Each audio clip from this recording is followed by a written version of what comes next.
actually have it all, or there is always someone losing? Imagine person A having the money, traveling the world, having it all in the terms of money, but coming home to an empty house, no kids, but with a bank full of money. And then there is person B, has a very lovely family, but does not have money to pay for these bills, but has relatives, has children. Well, today we are sitting down with Mr. Jude to find out if there is truly a middle ground or if it is a myth that we really tell ourselves. Who is really happy? Comment your answers below and let's listen to the whole podcast now.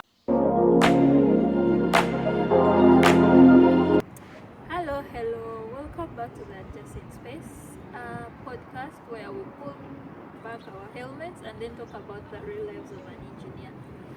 I am Liliana Cole and my co-host Sinjiza Millennia. Yeah, how are you? Thank you for keeping tuned to the Adjacent Space. Thank you for liking and subscribing to this space. I love seeing this community grow. Well.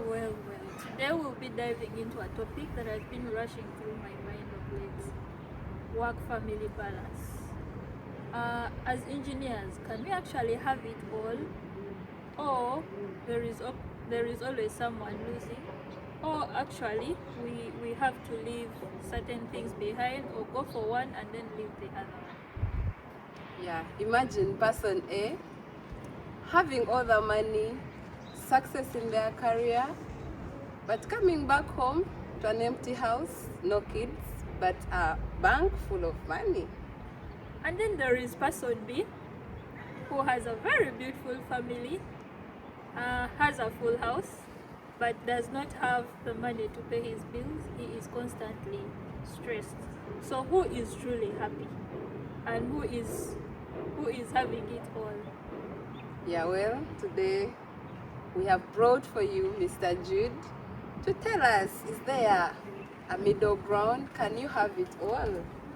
Or it is a myth that we tell ourselves? Mr. Jude, you're welcome. Thank you very much, and thank you, Millennia, for hosting me today. I must admit, I've been following this wonderful channel on YouTube, and you're doing an amazing job. Thank you.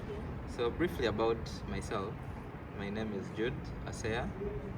I'm a mechanical engineer who turned a businessman along the journey, and now I'm an instrumentation maintenance technician, but most importantly, I'm a full-time family man.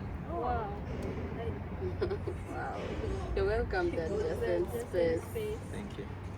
Well, thank you. You're most welcome, Mr. Jude, to this podcast. I believe our listeners are eagerly waiting to hear from you. For today, let's jump right into it. Like we've laid down the two extremes: a wealthy man, a wealthy, lonely man, versus a family man, but who is struggling. In your career so far, or in your job path, have you found a middle ground, or we actually have to leave one for the other, or balance is a myth that we actually tell ourselves? Well, the two extremes are really difficult. You can say it's gross and severe, but usually there is a middle ground that each one can strike and can surely take. Money without happiness is still misery. Yeah, and of course, family that you can't provide for is even worse. So, surely there is a middle ground that each one can strike, and it's not impossible. Neither is it so easy, but the good thing is it's really possible. It's possible to strike that middle ground. Wow. So you as Jude, how have you reached at this middle ground? Our listener would want to know how do I achieve this middle ground? What are the things that you put in place to make sure there is a balance between work and your career and your family? I think personally, it starts with setting boundaries. you need to know, just like when you're signing your contract, you have working hours. So you need to know my working hours start from 8 till 5, and whatever stresses you concerning work within that time must end at workplace. Okay. Then your home hours after work belong to your family. So when you set those boundaries, that's a good beginning to striking a balance. Okay. So striking a balance all starts with setting boundaries. Let's say at my workplace, I am the manager. Yes, and I'm the woman in the house.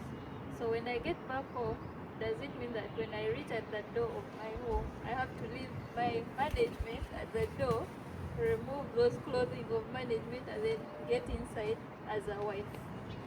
Exactly. So the title shouldn't define who you are.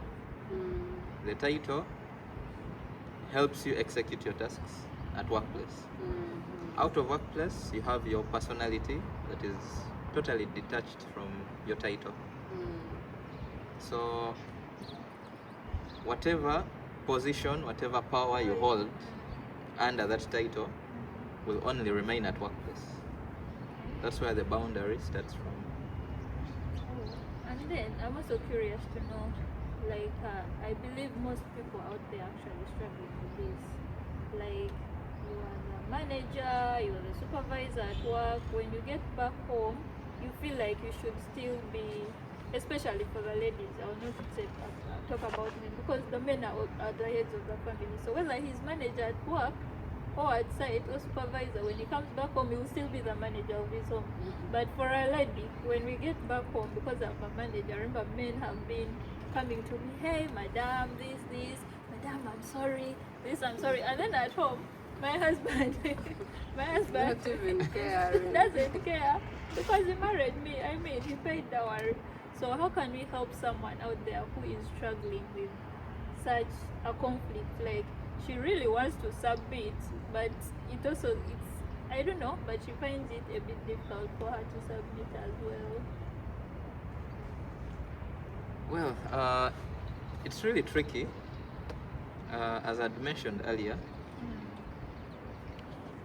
when these boundaries are set right, it helps one to know the extent of how they should impose their authority on others, and most importantly, communication. Communication is really a big deal when it comes to work-family balance.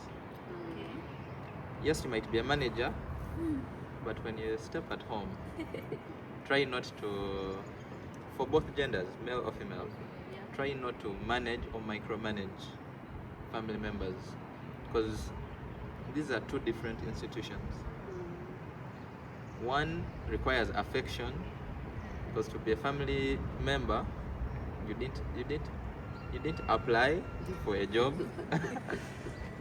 You are mutually attracted to each other. Yeah, so you have to really draw the line, communicate freely, frequently. Yeah, and also you should define your priorities as a person. Okay. What is your priority? Is it work? Is it family? If all these things are really important to you, you will know that now I'm home. I don't have to reply to my man, respond in a way that is not really right. Like the way I treat my workers, I'm not saying that you should treat your workers, in a rude way, but you know that now I'm home. Now you remove the other position and know that now this is my home, and in my home we handle things this way. And what if I've come from home from work with work stress? Well, it's not wrong to share some work stress with your partner. Okay. Yes, but don't pour everything. Impose Don't it on load him, everything not on them. the kids, not on my partner. Yeah, true. But with your partner, you can share work was really stressing, this happened, and there's not much they'll tell you, but of course they'll give you that comfort. Like, all will be well. They'll make you some nice hot tea. You relax, and it will set you back right, to reset your mind. Wow.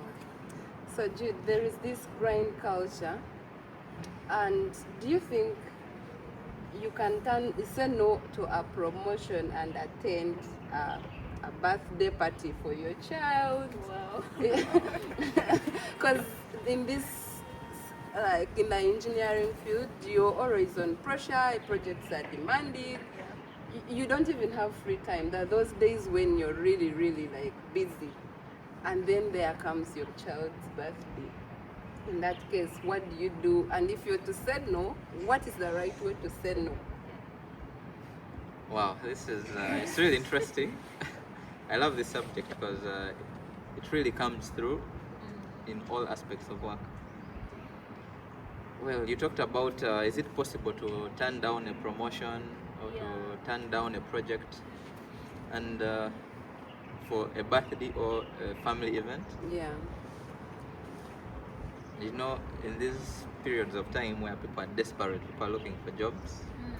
Looking for a job is a job, you know.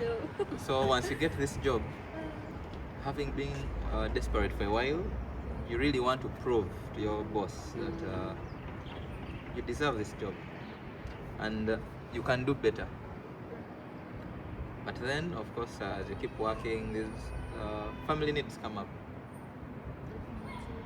Yeah, and you can have a boss who really expects results, who is goal-oriented. So if such a scenario comes, yes, you can respectfully decline a promotion. You can respectfully decline. You can respectfully decline a promotion. You can respectfully decline a project. It's possible. Mark my words, respectfully. Yes. Much as it's rare for you to turn down a project or a birthday in particular, you might meet this boss who will find you unserious about your job. But then if you have been pushing your work, you have been hitting targets, you have been closing deals, closing projects, so this one time that your family needs you, you can explain to your boss and yeah, why not? But in cases where you find this promotion is going to take much of you than like the side of you, the time you've been giving to your family, but you find everything is going to be on this promotion. Like you've been now like a junior person and now you're at a managerial position, and most of the times you're going to be moving like from different places, you're going out of country. So what do you do? Like it's and going remember, your partner is not ready for this because you've been going, okay, let's say you've been working 8 to 5 p.m. and now you've got business trips, yes, or maybe you'll be off for a month and maybe even or two, and you're not home. So, and she is not ready for this. I mean, how do you go about it? Well, Millennia, you mentioned something important earlier about prioritizing, and we also talked about communication. Yes. So when it comes to work family balance, one, you must prioritize and define yourself. Okay. Are you a career person fully, or are you a family person? So when you define yourself, because a career person will do whatever it takes to hit the next promotion, to hit the next level, and that's all matters. you define your success, Exactly. what you consider as success. That is it. And also success is seasonal. Today in this season I might want a family. In the next season I want the I was money. actually coming to that So- point. I was going to ask our guest, Mr. Jim, that's going to be like, how about for us who want to actually have both? Like, I don't want to have career fully, and I don't want to. I'm not a family. Like, I'm not totally a family person, but I want to have family and then my career as well moving, like side by side. How? Well, the beauty about the two is, yes, you set goals, Yes. but family is not a goal that you'll easily swap.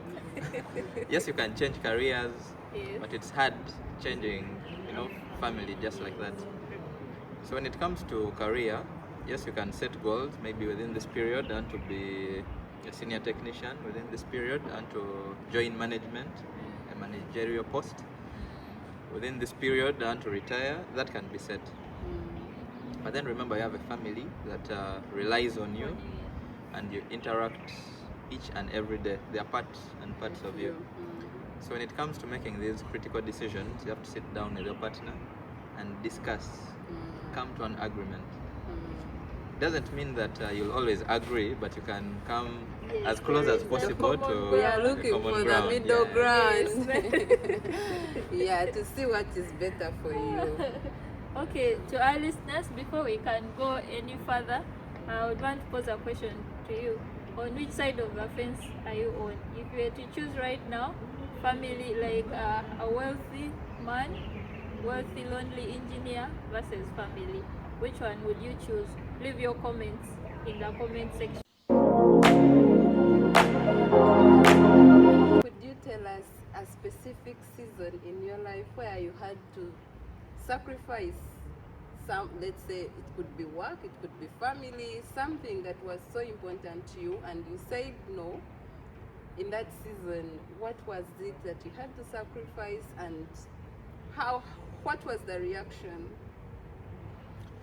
Well, a lot comes to mind when you talk about sacrifice. There are lots of incidences. I remember there was this period back in time when my wife was expectant. So we're going to have our firstborn in a few months' time. And there's this interview that I'd done a while back, and they got back to me. I was a successful candidate. Everything checked in right. The money was wow, and it was in Canada. What? Yep. So it was a big dilemma for me. I was Right. excited Yeah. about it. I remember talking to family, my elder brother. I was really excited. But then, at that time, things were not really good. So there is no way I could leave her behind, because the job requirement was I was to go to Canada. And it was your first kid. Thank you. Being a new dad in town. Yeah. US dad. And wow. So it was a hard decision for me. Eventually, I had to turn down the offer. Yeah, because there is no way I could leave her behind. No one would have taken care of Yeah, her. yeah, true. So I sacrificed that opportunity for the sake of family. Did you guys agree on it? Like, was she okay with you not going? Because remember, she also needs, like, you also need the money. Yeah, but she needed me more at that time. Oh wow. That time. So it's me who rather made the sacrifice for the benefit of all of us. Wow, I'm loving this. It's very interesting. Sacrificing to go outside the country, a well-paying job for your madam. You guys, how many people can do that? Eh? How many? Yeah, then later on, of course, I had to go back to what I was doing at that time. Yes, we're managing. So later on, company A gives me a nice offer. It was a contract, 1.5 years, well paying, but of course the benefits are only for me. Not your family. No housing, just medical for me, plus the net pay. Very good money. Then after a short while, company B also gives me a good offer. Opportunities And, keep unfolding. Yeah, Yeah. Looks like you were hot cake then. Are you something of still the hot nature. cake now? It's a hot cake. Yeah, so saying no to some things, it doesn't mean you won't have them at certain points. Sometimes you just have to say no to just be in that season. When that season is done, you can still go out there and try and follow your dreams. That is love, and that is defining what you want. When you get someone that you love, you can actually sacrifice a lot for them. For very many people outside there, if you're trying to do work-family balance, also sacrifice is involved in it. So my question to our guest today is, if I'm to join a company, what should I look out for in a company if I sign the contract to ensure that I actually achieve that middle ground? Well, I believe all starts with you knowing who you want to become. Okay. It will help you in deciding whether you want to work with this organization or not. Well, I know in these times where people are desperate, campusers want Jobs, things just like yeah. that, real fast. They want jobs, they want to settle, they want to drive instantly. True. So once they get these opportunities, they sign as fast as they can. But then you have to think, who do I want to become in this That organization? reminds me of some organization that came during campus who are all drawn to it, and then what you know how we be wanting very quick money. You even put in your tuition and and the end of that day you have nothing for it. So it's not about what comes quick or what you want immediately, but give it time and then it comes. Yeah, true. Then you also have to do some research, dig in about some of these companies. What are their policies concerning health? Very important. You know, it's easy to replace you overnight. You can get an accident, and unfortunately, you can lose an arm, lose some fingers, and the company will see you not as an asset anymore. So it's easy to get replaced. So you have to think about what are their policies when it comes to health, when it comes to safety. Do they take these things serious? Do they cater for your health in case of anything? So you have to dig in and get to know this information. Okay. Wow, this is interesting. That actually reminds me of sometime I was listening to some public speaker when he was like, when you're looking out for a job or when you're doing a job, yes, you should do it, but you should know that anytime you can be replaced. And then he gave an example of the Bank of Uganda governor. He was like, if my mom was the governor Bank of Uganda, of course she had passed on, and she passed on, I wouldn't inherit anything. But even in her absence right now, I have a company that I'm running. Why? Because she had a business of her own.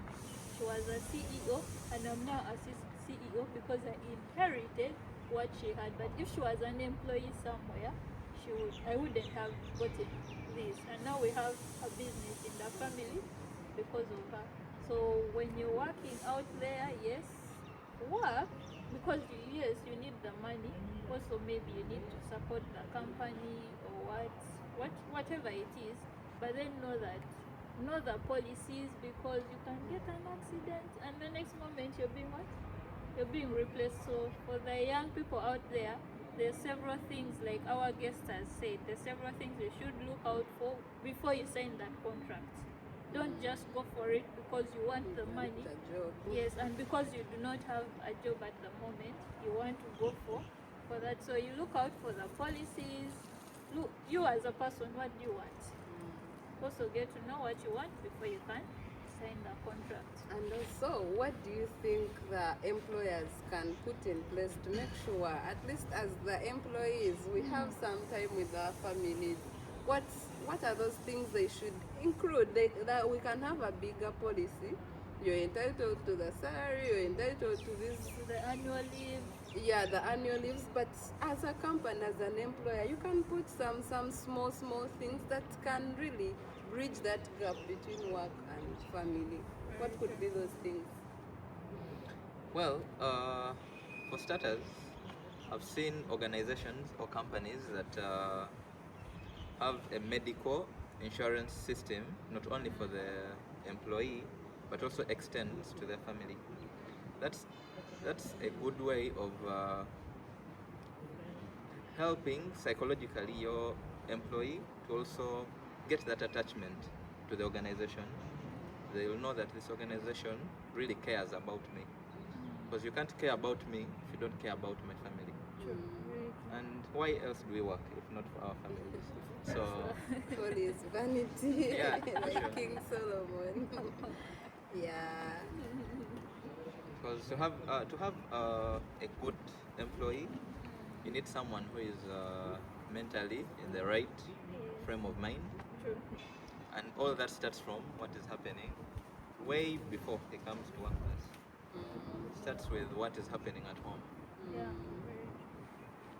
And also it gives you peace of mind. Like I'm at work, even if I'm far away, I know that my wife is at home, and if a kid maybe gets an issue, they can easily get the medical care.